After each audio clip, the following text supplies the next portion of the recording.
Okay, so question on the Facebook page from Lisa out in Australia. Hey Lisa, how's it going? About kettlebell swings. And she says that there are a lot of master trainers out there where she is when she's watching them in the gyms and they're swinging kettlebells biceps to ears.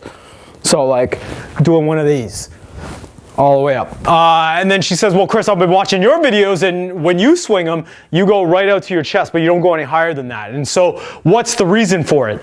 And which one is right? Well, I guess the right answer is it depends kind of with everyone. The reason why I do it this way and the reason I've been taught this way and the reason that I prescribe to doing kettlebell swings right out to your chest with your elbows locked so that looks like this is because your shoulders can get disconnected and it's very difficult to reconnect your lats. Now imagine that you're swinging a beast, which is a 48 kilogram kettlebell, up over your head. How much control are you really gonna have in your shoulders?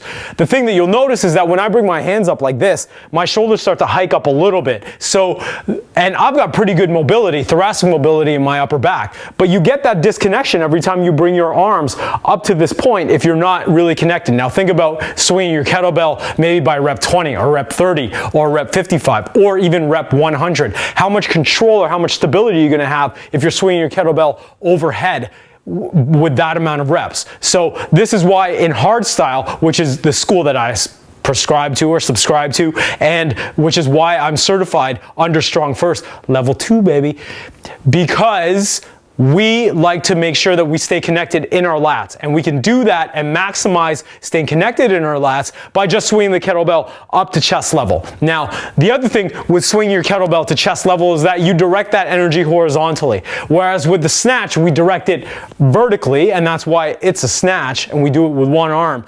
Swings, we direct our energy horizontally or right out to the horizon, like boom, right into that camera. So that's what you want to think about when you're swinging a kettlebell doing it the hardstyle way. Remember, hardstyle differs a little bit in that we emphasize a lot more of the hip hinge. It's not a squatting pattern where you're raising the kettlebell using your upper body. So that's kind of the difference between swinging it up here and down here. Do I suggest that you swing it up there? If you take a look at Western society, we're already hunched over enough. We're forward flexed. We type on our keyboards, we sit down, and we're always hunched up forward. So we already have a lack of shoulder stability. Our shoulders are already relatively unhealthy because we spend so much time in that forward shoulder posture. So to add another element of instability, especially in and around 50, 100 reps, however many reps you're doing with a kettlebell swing, by swinging it all the way up here just adds to the problem. We don't want any more problems than that. We want our training to complement or to combat or to balance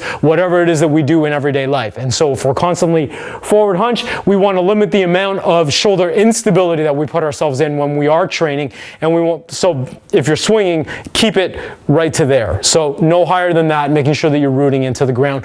The other great thing about that is that you can actively recruit your lats to get the overspeed eccentric, which is throwing that kettlebell down, getting a better stretch reflex in your hamstrings, using your hamstrings almost like slingshots to really power that kettlebell up. So hopefully that answers your question. Hopefully it makes sense. But if you're asking me, my preference and the preference of a lot of other people out there is just swing it to chest height. Don't go all the way up here because then you start experiencing too many disconnection issues. All right, I'm Chris Lopez, kettlebellworkouts.com. I'll see you in the next video.